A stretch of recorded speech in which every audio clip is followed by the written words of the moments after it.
guys, welcome back. I'm super excited about my brand new book, The Clutter Connection. So in honor of that book and its pre-order special, I thought I'd share a little bit more about the 4 different organizing styles with you now. If you have no idea what I'm talking about, there are 4 different organizing styles. And basically we're gonna break it down into different quadrants? Is that the word? Okay, bear with me. There are people who are visual, so people who like to see their things for fear of out of sight, out of mind, and I say that those people like visual abundance. And then there are people who crave visual simplicity, so they like to have things sort of out of sight. So I'm not talking about home decor items, I'm talking about those everyday used items. The other side of the different organizing styles is whether you like organizing simplicity or organizing abundance. Basically, the difference is somebody who craves organization abundance means that they're going to take the time to put their things away properly, and it's really important to them that they can find things again and know exactly where it is. The other side of that are people who crave organizational simplicity. They're okay to dig through a bin to find what they need because finding isn't the issue, it's putting it away. They want to be able to toss their things away and have it go into a home. So that's the big difference. People who really need to take the time and want to take the time to put things away properly, and those who need it to be quick and easy. So my new book, The Clutter Connection, is available for pre-order right now, and it's on sale this week on Amazon. So I'm gonna put the link down below to that. And if you have pre-ordered already or you're going to pre-order, make sure that you sign up for the pre-order bonus. This pre-order bonus is so awesome. So if you have already pre-ordered, make sure you click the link below and enter your information so you have access to an exclusive online course just training you more about the different organizing styles. You're also going to get exclusive printables, which I'm really excited about, and you'll be entered to win 1 out of 10 2-hour online consultations. If you're interested in more information about your organizing style, you don't totally have to buy the book. You can take my free test online, and again, I'll put the link below so you can discover your style. And let's talk for a second about inspiration. So this isn't just a shameless plug. Let's talk about some bee organizing inspiration. Alejandra is here on YouTube, and she is a classic bee. She's all about visual abundance with really detailed systems. So I'm gonna put the link to Alejandra's channel down below if you're a bee.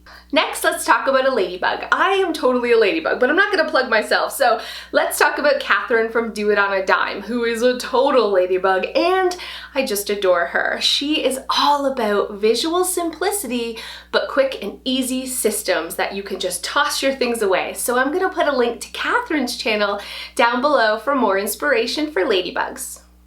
If you're a cricket, at home with Nikki. Nikki is like crickets on steroids. She is such an inspiration. She's all about simplicity, but loves really detailed, meticulous systems. And if you're a cricket, you are going to love Nikki. Check out her link below.